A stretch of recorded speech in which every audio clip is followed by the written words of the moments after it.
As Donald Trump continues to backwardly admit that his name will one day appear in the Epstein files every time he bizarrely claims Obama and Biden planted it there, he has also been aggressively planting his name in Scotland. And today he crossed an unbelievable line that has people outraged, a line that no president in history has ever crossed before, and I have the full story for you next. The scene of today's Trump debacle is a Scottish golf course where he held a 24-minute media event, and I watched every painful minute so you don't have to, and I've curated the lowlights. Let's have a look, and on the other side I'll share his embarrassing actions on a world stage and the outrage that followed. This is where the Trump train starts going off the rails. While talking about playing golf, he says there are more important things than playing golf, and then he casually mentions that he just stopped a war, and because he's Trump, he instantly follows up the lie by inflating it with an even bigger lie. We'll play it very quickly, and then I go back to D.C., and we put out fires all over the world. We did one yesterday. As you know, we stopped a war, but we've stopped about 5 wars, so that's much more important than playing golf. For context, I should mention that all of this is happening to celebrate the opening of his new Aberdeen golf course, and in this next clip, he does one of his favorite things, and that is drops the name of a celebrity, and this time it's not Kid Rock or Hulk Hogan. If you remember at the beginning, it wasn't quite a welcome, but it wasn't bad.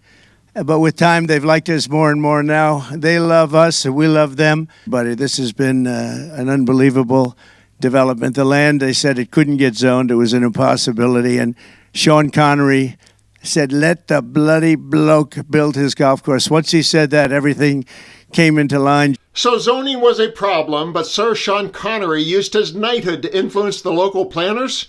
Only in Trump world does stuff like this make sense. The outrage I promised is coming up in a few seconds, but first, just one more clip that shows Trump thanking a certain group of people for all the free publicity they are dumping on his family golf course. Thank you, everybody, and thank you to the media. The media's been terrific, believe it or not. I didn't use the word fake news one time, not one time. Today, they're not fake news. Today, they're wonderful news. But I just want to thank you. They've treated us really well, and they respect what we've done really at a level that you rarely see nowadays. So I really very much appreciate it. And that is the perfect segue to the outrage that Trump has sparked today. You see, this trip to cut the ribbon on a new Trump golf course, one of the many family enterprises that have nothing to do with his presidency, was funded by taxpayers to the tune of $10 million. And that news conference promoting the golf and tourist destination didn't just appear randomly on news channels that have 24 hours of programming to fill. It was broadcasted live by the White House. We are honoured to have the 45th and 47th President of the United States of America continuing support for Trump Golf in Scotland. But we all now have the benefit of paying to promote one of his golf courses. Thank you for the privilege, Mr. President.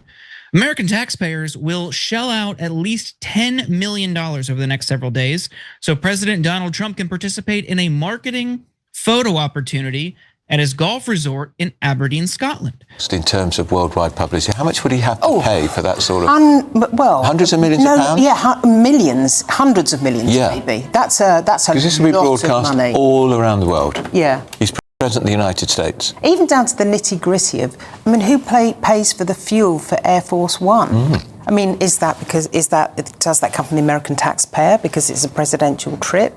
The security, Nigel and I were talking about this, security probably is paid for yes, that's got to cost a fortune. Well, I think he'd argue he's done a trade deal with the European Union, so the American taxpayer could jolly well pay for the fuel for Air Force One. You could argue there's been a business trip as well, with a bit of holidays thrown in. Even if the EU deal might unravel. And the comments under that live White House feed did not disappoint. Dee Watson said, President Trump using his presidency and the White House account to promote the grand opening of his golf course reeks of corruption and impropriety.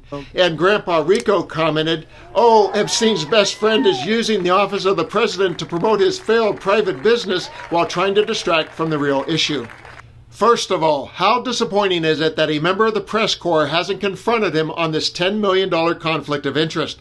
Trump now makes himself available for questions at every turn, but I have yet to hear the question, how can you justify this incredible taxpayer expense to promote your family business? He has normalized this stuff to such an extent that he now gets a pass with zero accountability from the mainstream media that stands before him.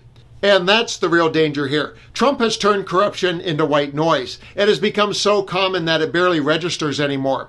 He's not just fleecing us, he's flaunting the conflicts of interest in our faces and mocking the institutions that have failed to stop him. And you can be sure he'll keep pushing the line further over the next 3 years until there's no line left to cross. I'm Dan. Thanks for watching. Please leave your comments below, and let's continue to occupy democracy together. I hate Occupy Democrats.